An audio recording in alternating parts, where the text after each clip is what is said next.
90% d'entre vous qui regardez mes vidéos n'êtes pas abonnés. Afin que YouTube puisse mettre en avant cette vidéo, abonnez-vous, likez et partagez.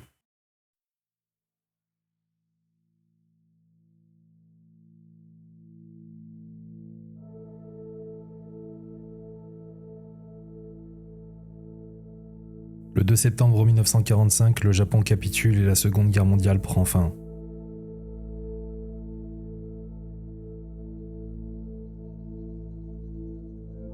Quelques mois plus tôt se tenait la conférence de Yalta en Crimée, pour décider du sort de l'Allemagne après la reddition du Troisième Reich.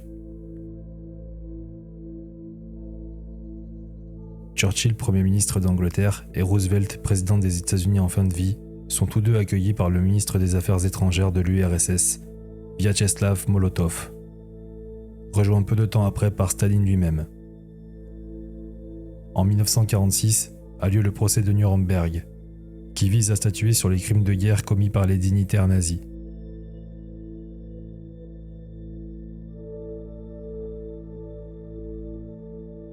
Dans le même temps, l'Allemagne est partagée entre les alliés. La France, l'Angleterre et les États-Unis obtiennent chacun un territoire en Allemagne de l'Ouest. L'Union soviétique garde l'Est de l'Allemagne.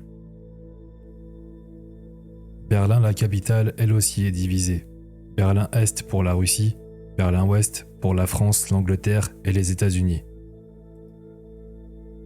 Toujours en 1946, l'Angleterre et les États-Unis fusionnent leurs territoires. Cette fusion est rejointe par la France 2 ans plus tard.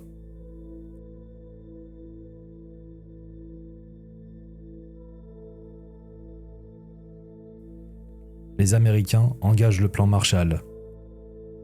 Le plan Marshall, c'est dans l'idée des Américains une aide financière et économique afin de reconstruire l'Europe détruite par la guerre. C'est en 1948 que les Américains et leur plan Marshall imposent une nouvelle monnaie du côté ouest, le Deutsche Mark. Voyant la place que veulent prendre les Américains pour l'URSS de Staline, c'en est trop.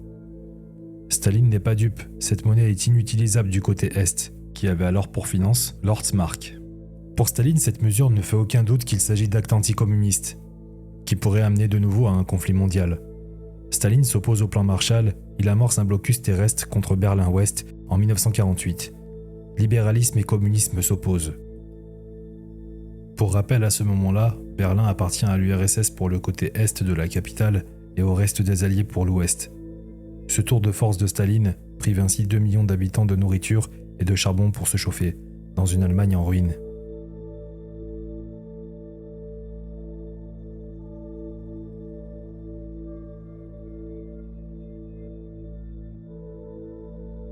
Seules les voies aériennes sont praticables. Les Américains envoient pendant les 11 mois de blocus 800 avions par jour, qui ont livré 2 500 000 tonnes de marchandises. Des tensions qui vont faire basculer le monde dans la naissance de la guerre froide. Staline, devant son coup de force raté, se rétracte le 1er mai 1949. C'est alors qu'est créée 7 jours plus tard la République fédérale d'Allemagne, RFA pour l'Ouest. Du côté soviétique est créée la République démocratique d'Allemagne, RDA à l'Est, le 7 octobre de la même année. À la mort de Staline en 1953, et surtout dû au nombre d'heures de travail qui augmente, le côté Est connut une vague de départ vers l'Ouest colossale. En 10 ans, plus de 3 millions d'Allemands vivant sous le communisme migrent vers l'Ouest. C'est une catastrophe pour l'Est qui perd une main-d'œuvre importante et aussi qualifiée, médecins, enseignants, architectes, désireux d'une meilleure qualité de vie en RFA. C'est alors qu'une idée de 46 km de long prend forme dans la nuit du 12 au 13 août 1961. Walter Ulbricht, sous l'impulsion du Parti socialiste unifié, sépare l'Est et l'Ouest par le rideau de fer. Soutenu par l'URSS de Khrouchtchev, le mur de Berlin fut construit en quelques semaines. Un mur qui, jusqu'à sa destruction en 1989, fera pour bilan 1245 morts.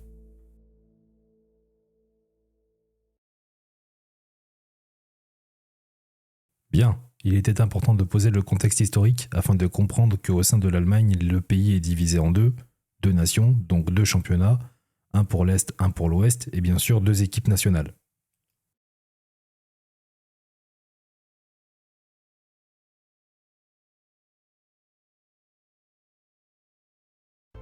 Du côté ouest, ou plutôt les championnats sont régionaux.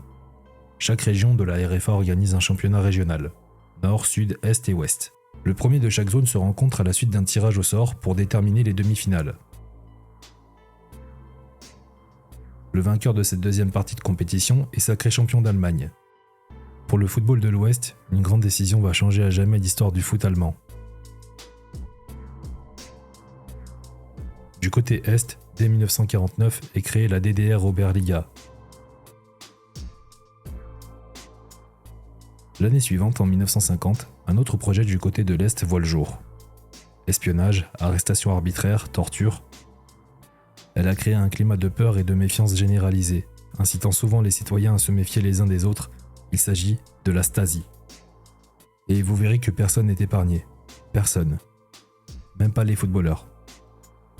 La Stasi était la police secrète de l'Allemagne de l'Est, responsable de la surveillance et de l'espionnage des citoyens. Selon certains témoins, son réseau d'informateurs infiltrait presque tous les aspects de la vie quotidienne en RDA.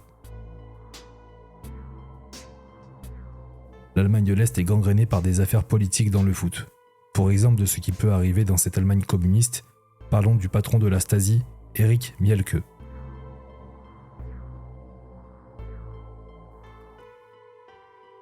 Erich Mielke décide de transférer tous les joueurs d'un club majeur du pays, du jour au lendemain, par pure jalousie. Les joueurs du Dynamo Dresde, champion en titre en 1953, se voient plier bagages à 193 km plus loin du côté de Berlin-Est, direction le Berliner Dynamo FC, club dont il fut le président de 1953 à 1989. Cette équipe est une scission du club omnisport du SC Dynamo. La section foot prend son indépendance en 1966. C'est tout logiquement que le palmarès du SC Dynamo est en fait le palmarès du Berlin Dynamo FC. Aujourd'hui, il existe une ligne qui laisse une marque indélébile dans l'histoire du club berlinois, celle du club ayant appartenu à la Stasi. Un patrimoine peu assumé de nos jours. De cette affaire politique, le Dynamo Dresde ne s'en remettra pas. Ce n'est que 18 ans plus tard que le club retrouve le plus haut niveau. Dresde parvint à arracher le titre de champion d'Allemagne de l'Est en 1971, avant d'ajouter 5 autres titres de champion de la DDR Oberliga. Dresde et le Dynamo de Berlin sont des rivaux absolus. L'histoire retiendra que le Dynamo Dresde met fin à la suprématie du Dynamo Berlin, après 10 ans de règne sans partage dans les années 80. Par ailleurs, ces deux clubs se sont partagés la majorité des trophées de l'Allemagne de l'Est. 8 championnats pour le Dynamo Dresde et 10 pour le Dynamo Berlin. Sur les 42 éditions de la Coupe d'Allemagne de l'Est, les deux clubs ont remporté 10 titres. 3 pour le Dynamo Berlin et 7 pour le Dynamo Dresde, à égalité avec le FC Magdebourg. Et si je mentionne ce club, c'est parce qu'il est le seul club d'Allemagne de l'Est à avoir remporté un trophée majeur en Europe en 1974. À la surprise générale, le FC Magdebourg l'emporte 2-0 contre l'AC Milan, en finale de la Coupe des vainqueurs de coupe.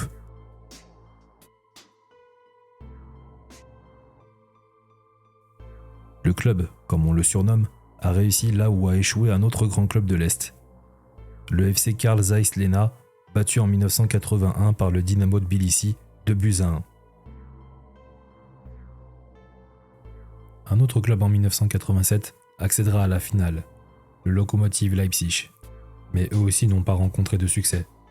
Vainqueur des Girondins de Bordeaux en demi-finale, ils s'inclinent devant l'Ajax de Rijkaard et Van Basten 1-0. Le Lokomotiv Leipzig, en mal d'identité, reprit son ancien nom, le VfB Leipzig. N'arrivant pas à renouer avec ce soir de Coupe d'Europe, ajouté à cela des problèmes financiers, le club cessa toute activité dans le football en 2004. Le Dynamo Dresde aussi a remporté un trophée européen, mais bien moins prestigieux puisqu'il s'agit de la Coupe Intertoto en 1993, soit après la destruction du mur de Berlin, trophée remporté par tous les clubs ayant terminé premier de leur groupe cette année-là.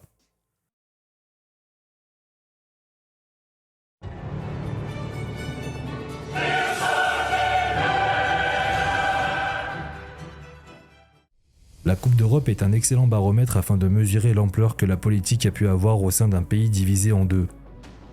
Car de l'autre côté de la frontière, dans la République fédérale d'Allemagne, 3 clubs ont remporté également la Coupe des vainqueurs de coupe.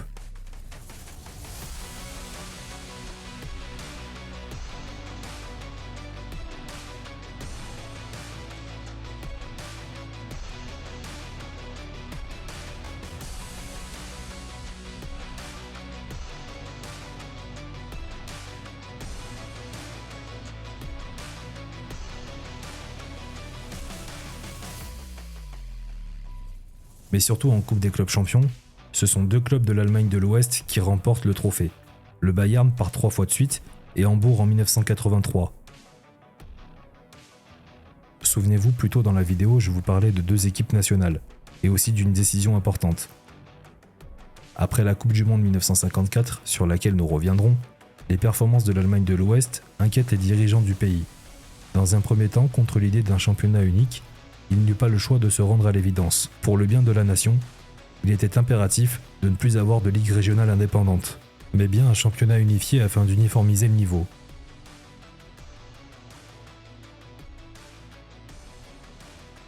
Une grande décision est donc prise, la création en 1963 de la fameuse Bundesliga.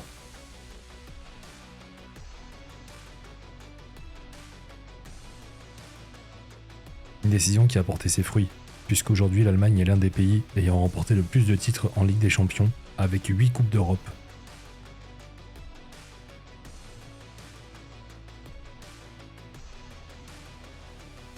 Le pragmatisme allemand voit une seconde division allemande se créer, la 2 Bundesliga.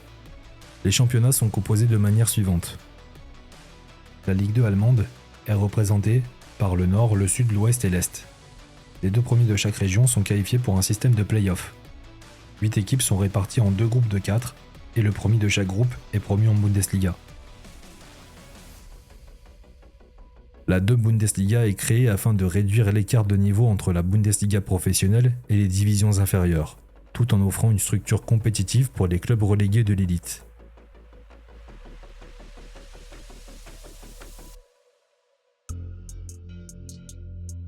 Cependant, durant les années 70, l'Allemagne de l'Ouest connut son lot de matchs truqués. Les résultats de certains matchs ont été manipulés pour permettre aux clubs de Rot-Weiß et Armira Bielefeld de ne pas descendre en division inférieure. Sur les 8 dernières journées de la saison 1970-1971, ce sont 10 rencontres qui sont arrangées. 52 joueurs, 2 entraîneurs et 6 dirigeants de clubs sont sanctionnés. Les clubs de Kickers Offenbach et Armira Bielefeld sont également exclus du championnat. Un coup de propre nécessaire dans un championnat dominé par le Borussia Mönchengladbach, 5 fois champion, et le Bayern Munich 4 fois. L'institution Bayern Munich commence à prendre forme. Nul doute ne fait que l'équipe nationale de RFA en a bien profité, avec une victoire à l'Euro en 1980 et 2 finales de Coupe du Monde en 1982 et en 1986. Avant de voir ce qu'il se passe à l'est du pays, direction Berlin, plus précisément l'ouest de la capitale. Le Hertha Berlin, qui tient son nom d'un bateau, joue en Bundesliga, avec pour palmarès 2 titres de champion en 1930 et 1931. Le Hertha dans son histoire aura pour meilleur classement depuis la création de la Bundesliga une seconde place derrière le Borussia Mönchengladbach en 1974-1975. La Coupe de la Ligue allemande ne vous dit peut-être pas grand-chose. C'est parce qu'elle disparut en 2008. Le Hertha Berlin a remporté par 2 fois ce trophée en 2001 et 2002. Sur le plan européen, il faudra attendre 10 ans après la chute du mur de Berlin pour voir le club de la capitale en Ligue des Champions. La saison 1999-2000, les Berlinois sortent d'un groupe H très relevé, en terminant 2e derrière Chelsea, mais devant Galatasaray et l'AC Milan. Puis sont éliminés le tour suivant dans le groupe du Barça et de Porto qui filent en quart de finale. Une performance puisqu'il s'agit du seul parcours européen notable pour le Hertha. En 2017-2018, cette fois-ci en Ligue Europa, dans un groupe à leur portée, que dis-je, largement à leur portée, ils terminent bon dernier.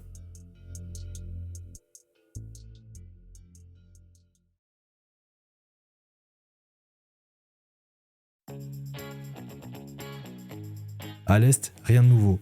L'Union de Berlin, qui lui joue dans l'autre championnat, ne remporte qu'une simple Coupe d'Allemagne de l'Est en 1968. Ce n'est qu'en 2023, où après une saison précédente réussie, il dispute pour la première fois un 8e de finale de Coupe d'Europe, en Europa League, et une élimination contre l'Union Saint-Gilloise. Puis la saison 2022-2023, à la suite d'une 4e place en championnat, l'apprentissage est dur, puisqu'ils termineront de leur campagne de Ligue des Champions à la dernière place derrière le Real Madrid, Naples et Braga. Le frère de l'Est aussi connaît son lot d'histoires folles avec son championnat et son équipe nationale. Le Dynamo Dresde étant l'un des clubs majeurs du championnat d'Allemagne de l'Est, fournit un lot de joueurs importants à l'équipe de RDA. C'est lors d'un voyage à l'autre bout du monde qu'une histoire assez mystérieuse éclate. Au retour d'un match en Argentine en janvier 1981, Peter Koch, Matthias Müller et Gerd Weber sont arrêtés à l'aéroport de Berlin par la Stasi. Weber était en contact avec le club ouest allemand du FC Cologne. Ils sont condamnés à de la prison. Leur peine sera commuée en sursis le 14 décembre 1981. Ils seront à la suite de leur tentative d'évasion vers l'ouest interdits de pratiquer leur profession de footballeur professionnel. Leur carrière s'arrête respectivement à 27 ans pour Müller et Koch et 25 ans pour Weber.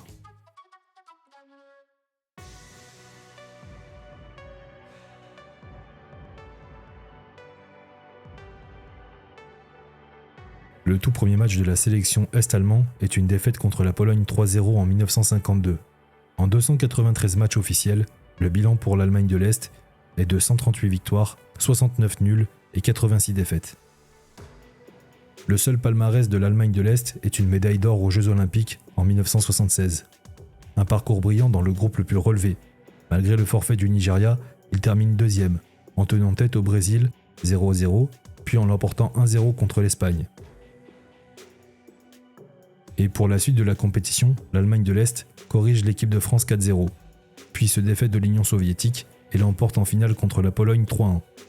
L'Allemagne de l'Est et de l'Ouest se sont rencontrés une fois, lors de la Coupe du Monde 1974. Jürgen Sparwasser donne une victoire inattendue à la RDA contre la RFA. Ce qui n'empêchera pas la RFA d'être sacrée championne du monde malgré cette défaite. Le héros de Hambourg, comme le nomme le Parti socialiste unifié d'Allemagne, n'est pourtant pas fêté comme il se doit après son retour en Allemagne de l'Est. Je vous explique rapidement le système de qualification à l'époque qui n'était pas le même que l'on connaît aujourd'hui. À l'époque, 16 équipes étaient réparties en 4 groupes. Sur les 16 participants, 8 étaient qualifiés pour le second tour. Au second tour, 4 équipes étaient réparties dans le groupe A puis le groupe B. Le deuxième de chaque groupe s'affrontait pour la troisième place et le premier du groupe A et B s'affrontent en finale. En 1974, ce sont donc les Pays-Bas et la RFA qui se sont affrontés en finale du mondial pour une victoire 2-1 de la RFA contre les Pays-Bas d'un certain Johan Cruyff. Bref, Jürgen Sparwasser, qui marque le but décisif entre deux pays que tout oppose, n'est donc pas accueilli en héros. Pour cause, une rumeur se propage, selon laquelle les joueurs, à la suite de leur victoire contre le frère ennemi de l'Ouest, auraient perçu des cadeaux du Parti socialiste. Une maison, une voiture, de l'argent. Énormément d'argent. Beaucoup plus que la prime des joueurs de l'Allemagne de l'Ouest ayant remporté la compétition. Quand on vous dit que le climat de ce côté de l'Allemagne était malsain, Jürgen Sparwasser profitera d'un match de bienfaisance à l'Ouest pour fuir l'Est en 1988. Considéré comme un traître à la nation, il dit avec humour de ne pas inscrire sur son épitaphe « Hambourg 1974 », car tout le monde alors saurait qui est en dessous. La seconde étoile de l'Allemagne de l'Ouest en 1974 ne serait jamais arrivée sans le miracle de Berne. En 1954, lors de la 5e édition de la Coupe du Monde, la RFA, dans le groupe B, bat la Turquie 4-1 pour son entrée dans la compétition. Lors du second match, l'immense Hongrie de Puskás étrille la Nationalmannschaft 8-3. Pour déterminer qui de la Turquie et de l'Allemagne serait qualifié en quart de finale, un match d'appui est programmé. La Turquie est envoyée au tapis 7-2. En quart de finale, la RFA se qualifie contre la Yougoslavie, elle aussi considérée comme l'une des meilleures nations du tournoi. Puis la RFA déroule contre l'Autriche en demi-finale 6-1. Le jour de la finale, sous une pluie battante, la Hongrie mène rapidement 2-0, au bout de 8 minutes de jeu. La RFA réduit la marque 2 minutes après, puis égalise à la 19e. C'est dans les 5 dernières minutes que l'Allemagne de l'Ouest trouve le chemin du succès. Puskás, à la dernière seconde, propulse le ballon au fond des filets, mais le but est finalement annulé pour hors-jeu.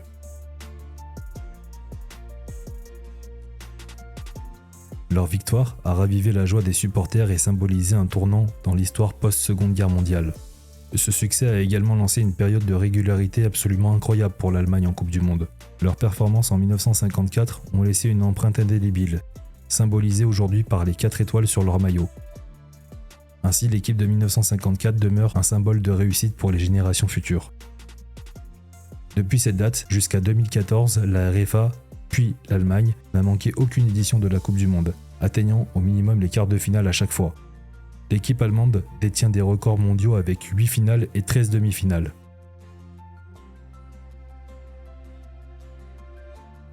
En 1989, c'est l'année où le mur de Berlin est donc détruit. Une réunification des deux Allemagnes prend forme. 2 ans plus tard, son football aussi est réunifié. Conséquence de cette union, le premier joueur est-allemand à être appelé en sélection est Matthias Sammer. Comme la RDA, Sammer dispute le dernier match de l'Allemagne de l'Est contre la Belgique et restera à jamais dans l'histoire comme étant le dernier buteur de la RDA.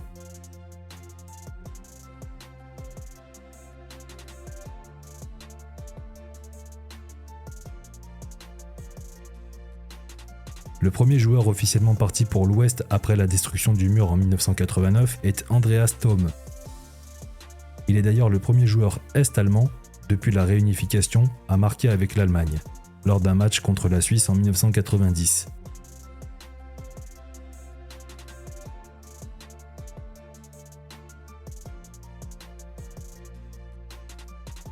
Mais l'heure est au bilan.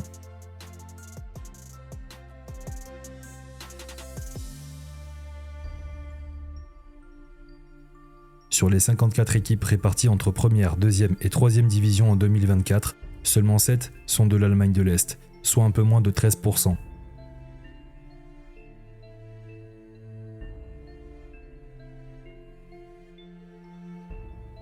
Ces chiffres nous font constater avec amertume la déchéance spectaculaire du football en Allemagne de l'Est depuis la réunification. Avec pour héritage seulement 2 clubs au plus haut niveau. Et encore, je mets Leipzig dans cette liste alors que ce Leipzig-là a été créé en 2009, bien après la réunification. Dans cette séparation entre le libéralisme d'un côté et le communisme de l'autre, l'Allemagne de l'Est a été le grand perdant sur le terrain du football. Les succès et les victoires de l'Allemagne de l'Ouest ont captivé le monde, tandis que l'Allemagne de l'Est a été reléguée à l'ombre de son voisin. Après la réunification, de nombreuses entreprises de l'Est ont été privatisées ou fermées, entraînant une augmentation du chômage et une baisse du niveau de vie dans la région est de l'Allemagne. Les clubs de l'Est ont souvent eu du mal à trouver des sponsors et à générer des revenus suffisants pour rivaliser avec ceux de l'Ouest, bénéficiant généralement d'une économie plus forte. Les meilleurs joueurs des clubs de l'Est ont été transférés vers des clubs de l'Ouest ou même vers d'autres pays, affaiblissant ainsi leurs équipes et rendant plus difficile leur compétitivité dans les ligues allemandes. Cette division politique a non seulement séparé un pays, mais elle a également fragmenté un potentiel footballistique, mettant en lumière les conséquences dramatiques de l'idéologie sur le sport et sur la société.